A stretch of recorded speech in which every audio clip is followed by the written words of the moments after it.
देखिए, कई महत्वपूर्ण इश्यूज एकदम सामने हैं। सबसे पहले मैं 69,000 वाले तमाम नौजवान और शिक्षक जिन्होंने लगातार आंदोलन किया, उनके संघर्ष को मैं बधाई देना चाहता हूं और आने वाले समय में जो उन्हें नियुक्ति मिलेगी उसके लिए भी उन्हें बहुत बहुत शुभकामनाएं। अब सरकार कितना ट्रांसपेरेंट तरीके से और जो कॉन्स्टिट्यूशनल जिम्मेदारी है सरकार की और सरकार कितना निभाएगी, उस पर डिपेंड करता है कि सरकार कितनी ट्रांसपेरेंट है, जिससे कि बच्चों को न्याय मिल जाए। दूसरा विषय यह है कि सरकार लगातार यह कहती है कि जीरो टॉलरेंस उनका है लॉ एंड ऑर्डर के इशू पर। शायद पूरे देश में कहीं ऐसी घटना नहीं हुई होगी जहां ठेकेदार, एजेई, इंजीनियर्स मिलकर के पहले तो घपला घोटाला करें, भ्रष्टाचार करें और कोई कारण ऐसा बने इंजीनियर की हत्या हो जाए। सोचिए, अपने पेमेंट को लेकर के, अपने मुनाफा को लेकर के हत्या हो जाए। और किस जिले में? सुल्तानपुर, जो लखनऊ से बिल्कुल करीब है। लखनऊ के बाद थोड़ा ही हिस्सा है जो अमेठी का पड़ता, वरना सुल्तानपुर जिला है, राजधानी के बिल्कुल पास वाले जिले में। और कोई हफ्ता नहीं बचता जिस दिन मुख्यमंत्री खुद न कहते हों लॉ एंड ऑर्डर को लेकर के, उनके अधिकारी न कहते हों। अगर कोई बात विपक्ष कहता है तो उसकी काट के लिए अधिकारियों को आगाह कर देते हैं और उन्हीं अधिकारियों के माध्यम से अन्याय कराते हैं। कोई सोच सकता है कि एक पेमेंट को लेकर के एजेई की हत्या हो जाए, एक इंजीनियर की हत्या हो जाए?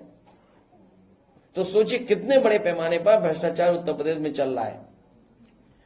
और मुख्यमंत्री जी कहते हैं मुक्ति, जब तक बीजेपी से मुक्ति नहीं होगी तब तक न गरीबी की मुक्ति होगी, न कहीं भ्रष्टाचार से मुक्ति होगी। बीजेपी से मुक्ति होने का मतलब है तमाम परेशानियां, दुख, संकट से मुक्ति होना। और अब जिस बात को हम सब लोग कहते रहे कि संविधान और आरक्षण पर निगाह है भारतीय जनता पार्टी की, उन्हें जब मौका मिलता है आरक्षण से खिलवाड़ करते हैं। संविधान की कैसे धज्जियां उड़े, कैसे उसमें क्या रास्ता निकाला जाए जिससे अपने लोगों को वो संतुष्ट कर दें या खुश कर दें। अपने लोगों को कुर्सी पे बैठाने के लिए जो ये लैटरल एंट्री का खेल चल रहा है, कोई पहली बार नहीं हो रहा है। न इसमें आरक्षण है, न इसमें संविधान की कहीं जो व्यवस्था है उसका पालन है। अपने लोगों को खुश करने के लिए लेटरल एंट्री कर रहे हैं। और सबसे बड़ा सवाल चुनाव के समय हम लोगों ने पूछा तो मन से रखा था। हम और आप सबने देखा कि उत्तर प्रदेश से लेकर के देश में नैनो यूरिया खरीदवा दी गई। सुनने में ही आ रहा है, हो सकता है ये बात आपकी भी जानकारी में हो कि नैनो यूरिया वाले भी लेटरल एंट्री से आए थे। न नैनो यूरिया से कोई किसान को लाभ पहुंचा है और अभी तक कोई सरकार के पास रिपोर्ट नहीं है जिसके माध्यम से ये बता सके कि नैनो यूरिया से इतना लाभ किसानों को पहुंचा है। जो लेटरल एंट्री से लाए थे वही नैनो लेकर के आए थे, यूरिया नैनो। और लेटरल एंट्री वाले बहुत सारे लोग जिस तरीके से भारत से उद्योगपति भागे थे, उसी तरीके से लेटरल एंट्री से नौकरी पाने के बाद कुछ भ्रष्टाचार कर करके भारत छोड़ के चले गए वो।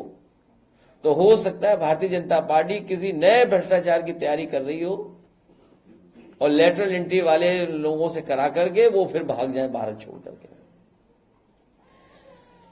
सुल्तानपुर के जल निगम के इंजीनियर की हत्या होना ये बताता है कि जीरो टॉलरेंस जो लॉ एंड ऑर्डर के लिए जीरो हो गई है और आए दिन अधिकारी भ्रष्टाचार कर रहे हैं।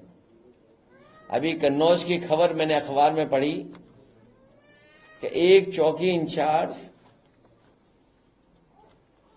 किसी प्रधान पर दबाव बना रहा है कि एसी लगवा लें। बताओ, अब तो मौसम भी अच्छा हो गया, अब एसी क्या जरूरत है? अब तो पंखे से सो सकते हो। बताइए, मौसम अच्छा हो गया, उस समय भी पुलिस नहीं मान रही है, दबाव बना रही एसी के लिए। यह है इनका जीरो टॉलरेंस करप्शन का। और आपके विभाग के बारे में मैंने बोला, आपके विभाग के बारे, आपके विभाग में भी भ्रष्टाचार है उत्तर प्रदेश का, आप सब जानते हो जितने खड़े हैं। क्योंकि सुनने में आया कि 1000 होर्डिंग का पैसा लिया जाता है, लगती 200 ही है। और ये नहीं मानते, आप जांच कर लो, अरे ये बात कहीं गलत हो तो आप बता दो। और वो थाने वाला मामला तो अभी तक खुला ही नहीं। एक थाना जो बलिया में था, उसकी प्रतिदिन की क्या कमाई थी सोचिए, कितने लाख की कमाई थी सोचिए प्रतिदिन। और कैसे पोस्टिंग मिली होगी सोचिए आप, पोस्टिंग कैसे मिली होगी, उसके लिए भी कोई रेट रहा होगा पोस्टिंग को लेकर के। और बताइए, आपके चैनल की एक पत्रकार महिला कह रहे हैं कि उससे भी पूछ रहे हैं रेट। सोचिए आप, ट्वीट किया उसने, ये हालत है लॉ एंड ऑर्डर की। जीरो टॉलरेंस बोलने वाले जीरो हर चीज में हो गए हैं। जो कह रहे हैं गरीबी से मुक्ति, वो जब उत्तर प्रदेश को बीजेपी से हम लोग मुक्ति कर देंगे, तब इन चीजों से सबसे मुक्ति हो जाएगी। सर, जो लोग शिक्षक भर्ती 69,000 शिक्षक भर्ती के बच्चों को, अभ्यर्थियों को लतखोर कहते थे, अब वो स्वागत कर रहा है हाईकोर्ट के आदेश का। नहीं, उन्हें तो खड़े होकर के सड़क पर सभी 69,000 वाले बच्चों को माला पहनानी चाहिए कि उनके संघर्ष की वजह से ये परिणाम आया है। सर, केशव जी भी कर रहे हैं स्वागत। देखिए, आप अननेसेसरी अपने चैनल चलाने के लिए उनका नाम मत लिया करो। वो कुछ है ही नहीं। वो क्या है, मुख्यमंत्री डांट देंगे तो अभी चुप हो जाएंगे 2 मिनट में। सच्चाई है, मुझे किसी ने बताया कि अगर वो डांट दे मुख्यमंत्री जी तो पता ही लगेगा वो डिप्टी सीएम है कौन। और नहीं मानते आप, पता कर लेना।